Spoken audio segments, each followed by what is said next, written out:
on, everybody, and welcome back to the channel.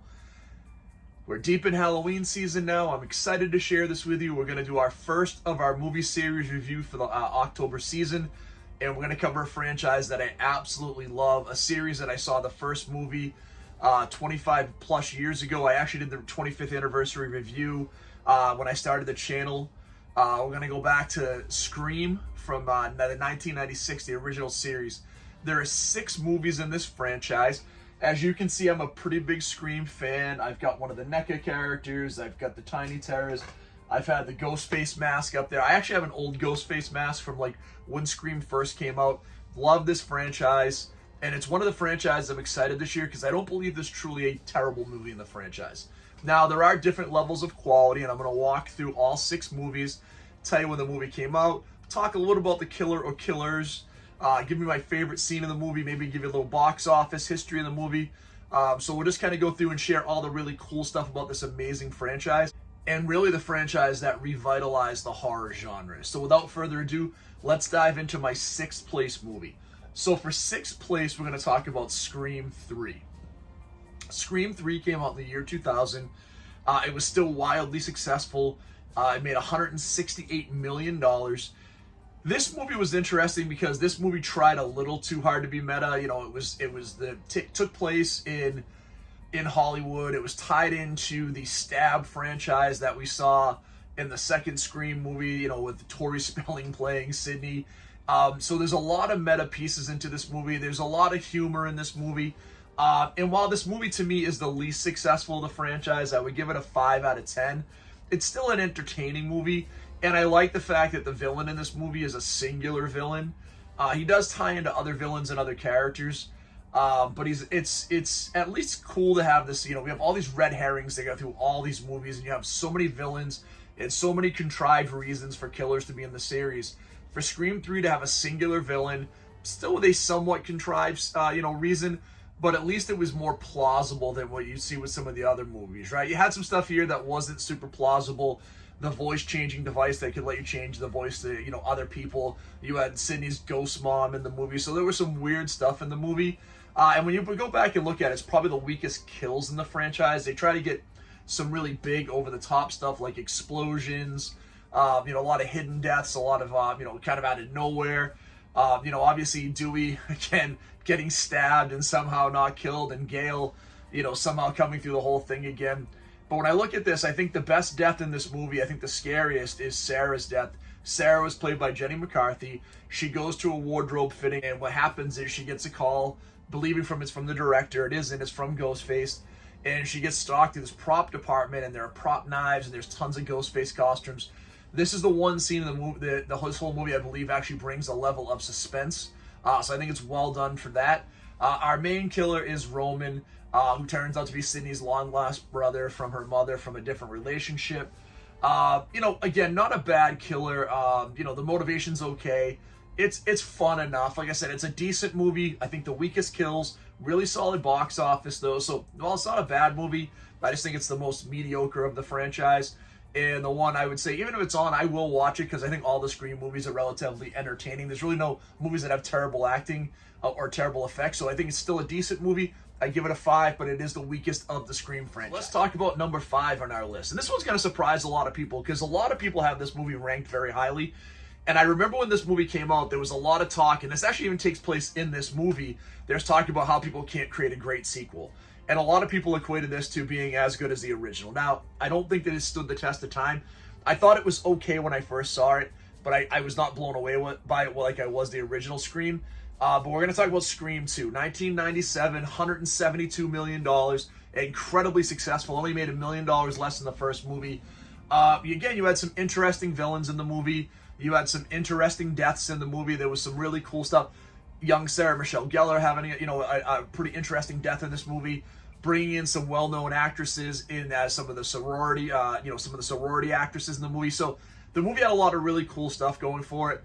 And 2 interesting, villains in the movie, right? So let's hit the first thing out. I'll give this movie a 6 out of 10. I think it's better than 3. I think it is entertaining.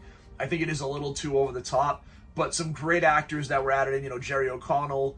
You had young Timothy Olyphant. So really cool to see all of that. And then you had the tie-in to, Mickey, played by Timothy Olyphant's character, and then you had Stu's mom, Nancy, to be the villains of this movie. And there was the reveal at the end. The reveal gets a little over the top.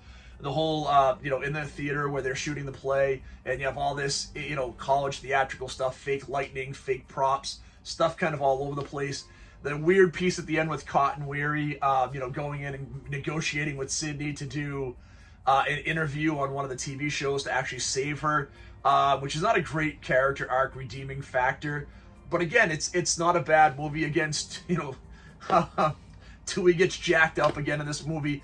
Gale gets jacked up in this movie, but they manage to live. But by far the most, important death, or the scariest death of the movie, obviously, is Randy. Randy was kind of our narrator of this story. He kind of held everything together. He was the one that understood everything. So to see Randy get killed early on in the movie is pretty impactful, and it makes for a really good character in the movie. So again, really solid movie. I like it. I just don't love it like I do some of the other movies. But again, not a bad movie in this franchise. So number 5 is going to be Scream 2. Number 4 on our list. And number 4 for me is going to be Scream 5 from 2022. Made $139 million. Wildly successful, bringing the franchise back after more than a decade. This was a good movie. This took Sydney's character. You had the legacy characters that would go into the new characters that were, the next generation of, kids in Woodsboro. There's, a lot of kind of interesting pieces into it. Billy Loomis having a daughter that, again, he got killed when he was like 17 in high school. So a lot of interesting things there. But it's an interesting movie, and it's a good movie. There's a lot of stuff to unpack in this movie, right? The killers are pretty predictable. At least one of them is, right? I think, Richie's a pretty predictable character for a killer. He's pretty much the red herring the whole movie, and then all of a sudden he just is the killer. Amber kind of comes out of nowhere, and I think that's a little bit interesting. But what I liked about this movie is I thought they amped up the gore, they amped up the violence. It's definitely bloody. It's definitely going back to its slasher roots, very much back to the Scream 1 roots. Kind of get the same vibe you get when you look at like Jurassic Park and Jurassic World, where both of those first movies were very good. And they kind of kickstarted the franchise back up. I feel like Scream needed to be kickstarted a little bit again, and I think Scream 5 does a nice job. I'd give this movie a 7 out of 10. I think, like I said, this is a very good franchise. When it comes to deaths in this movie, I think a lot of people are going to gravitate directly to Dewey's death, which again is really impactful. It's very emotional after the franchise. But to me, the best death in this movie by far is Wes's death. And Wes is the sheriff's son. He's also friends with the main crew, and there's a lot of suspense that goes into the scene. Really, a lot of back and forth with Ghostface. So I think this is a really good, effective death scene. And I like, again, how scary it is, how bloody. There's a lot of really cool pieces in this movie, but I think that scene stands out by far the most to me. And like I said, this is a very good movie. As someone I would recommend to you wholeheartedly, I give it a solid 7. Very good in the franchise. The weakest part of this movie, I believe, is Richie being an obvious red herring for the killer, and then them actually using Richie as the killer. Number 3 on our list is going to be Scream 4 from 2011. This was the least successful movie in the franchise financially. It's the only movie in the franchise that didn't make $100 million. And when I was doing the research for this, to see a franchise where every movie in a horror genre made $100 million is wild. This is by far the most successful horror movie franchise of all time. But I like Scream 4 for a few reasons. I think we get a few years later into the characters. Everybody's kind of moved on. Dewey and Gale have, kind of separated. It's just an interesting story, and I like the scariness of it. You had, like, the Scarecrow Ghostface at one point in time. You had brought social media into it and live streaming and podcast, very early on in 2011. So there was a lot of forward thinking that went into this movie. There's a brutal death in this movie. Olivia's death, who is, friends with some of the main protagonist characters. So Emma Roberts and Hayden Panettiere's characters, their best friend. She lives across the street. They get called by the killer, but he's not in their room. He's actually across the street. Holy cow, what a great effective death scene. Crazy gory, came out of nowhere, shows up very well. Our killers are Charlie and Jill. Charlie was good as a killer. There was this kind of, this meek character that worked really well as a killer, and you can see how he can be manipulated. I'm going to tell you right now, Jill is my favorite killer in the franchise. I think, just how manipulative she is amazing. And I'm a big Emma Roberts fan. from all of her time on American Horror Story. I think she plays such a good manipulative femme fatale type character, and I think she's really good in this movie in a young role. So she rocks in this movie. I give this movie a 7.5. I really like Scream 4, and I put it really high up on my list. You know, there's only 2 movies ahead of it, but I think it's so well done. I think the deaths are very good. I think it's got great villains. I think it's let down a little bit by the story, but the story isn't as strong as some of the stories, the 2 in front of us, I think, but it's still really, really good. And I can't recommend it enough for you. I think it's an amazing Scream movie in the franchise. So number 2 on our list is going to be Scream 6 from this year, 2023. I love the change of pace going to New York. This movie was wildly successful, $168 million. You know, the 4th most successful movie in the franchise is right around the same amount of money as Scream 3.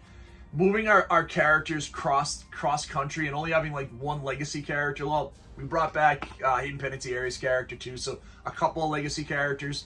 But it really is this next iteration of the franchise and moving forward. And by going to New York in a much more populated area, I think it's really scary. I think taking that urban setting and having people all around you but still feeling incredibly isolated.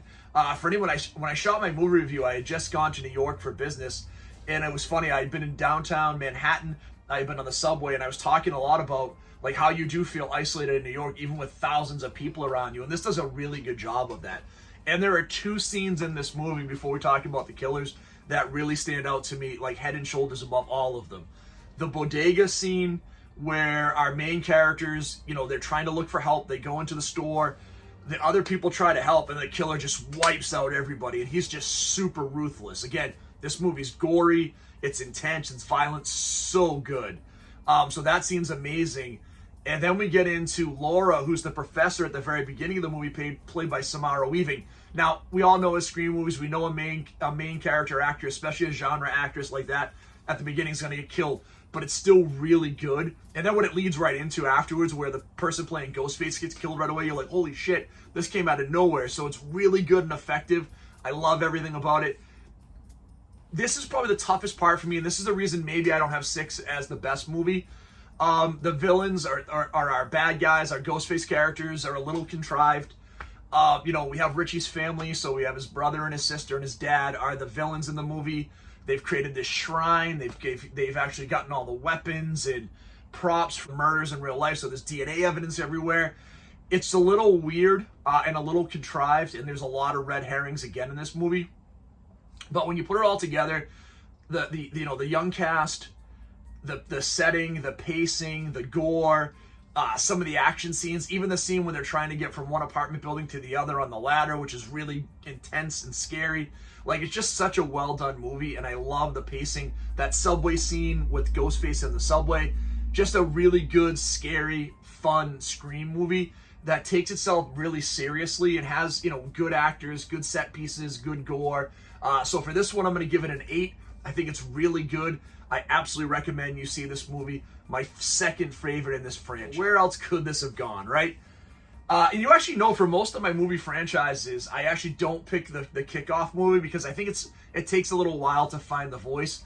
But in this case, 1996's Scream, you know, $173 million, wildly successful, changed the whole genre of horror again. You know, we got back into the slasher. You know, Wes had done a little bit of that with The New Nightmare, which was a little bit meta. This just took it to a whole new level where the characters were smart, they were referential, they were funny, they understood the, you know, everything that had happened in a horror movie, they got it. And you had some amazing deaths, really cool villains, great actors, again, a good story, fun setting, some of the best cinematography I've ever seen in a horror movie. I talk about this all the time, but there's just an amazing shot in this movie where Sydney gets dropped off while she's waiting for Tatum, and they just have this dissolve where it goes from day to night, and she's on this beautiful, you know, house overlooking the mountains in California, and there's this slow dissolve where you see the sunset, and it's just gorgeous. Like, everything about this movie is so well done. So I'm gonna hit on the best death in the movie, but I'm gonna hit on a death in this movie that I think gets crazy overlooked. And I remember when I first saw the movie, it was pretty impactful, and it was actually the cameraman scene where Gail's running away, she's trying to get away from Ghostface, and she goes into the van, and this whole veil liquid on the windshield, and she turns on the wiper and she realizes it's blood, and the cameraman slides down. Such a good death scene. Again, let's just be very clear though. There's probably one of the top 5 death scenes of all time in horror, cinema history, is Casey Becker's death, right? So Drew Barrymore's character, the games, we see Ghostface for the first time, we hear the voice changer, we see her almost escape as she gets stabbed, and she's on the phone with her parents and she gets eviscerated. Like, everything about that scene in this movie is absolutely stunning. So it's so well done. So that's going to be easily the best death scene in the franchise and one of the best in horror cinema history. And we get good villains in here, right? Like Billy and Stu. You know, Billy obviously because of what happened with Sidney's mom and his dad and wrecking his family. Stu because he's just easily influenced. So, like, there's a lot of really cool stuff in this movie. And this movie, to me, guys, is a 10 out of 10. It's one of the few 10 out of 10s I give in my life. It's such a good movie. I don't think there's anything I could recommend in this movie that would change it to make it better. Like, it's just so well done. Everything is great. The acting is good. You know, the only one downside to this movie, and I talked about it in my 25th anniversary review of Scream, is it's very reliant on the technology of the time. So for a younger audience, that may take you out of it just a little bit, but please don't let it do that. This is an amazing franchise. So thank you everybody for checking out this video. We have a couple of more franchises coming up. We're going to be doing the Evil Dead franchise, and we're going to be doing the Predator franchise. Again, 2 more franchises that I don't believe have a bad movie in them. So thank you for checking us out as always. We're getting really close to Halloween, so I'm very excited for that. If you haven't done so far, please hit that like and subscribe button. And as always, everybody, stay scary.